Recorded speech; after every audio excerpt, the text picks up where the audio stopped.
wananchi wa Bulgaria walifurahia habari ya kujiunga na euro.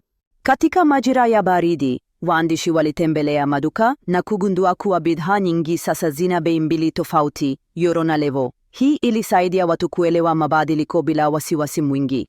Mwaka ulipofika nusu, wafanya biashara wakubwa walisema kwamba gharama za miamala zimepungua na wateja wa kimataifa wameongezeka, hasa kutoka nchi jirani.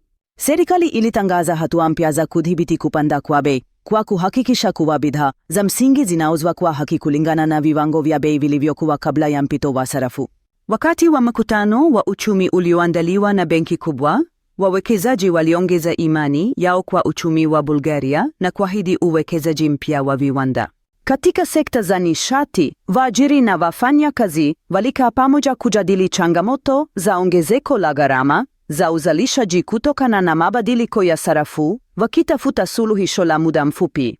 Mwishoni mwa mwaka, ripoti ya uchumi ilionyesha kwamba licha ya changamoto ndogo za mwanzo, ushindani wa nchi uliimarika na makampuni mengi yaliridhika na mpito huo.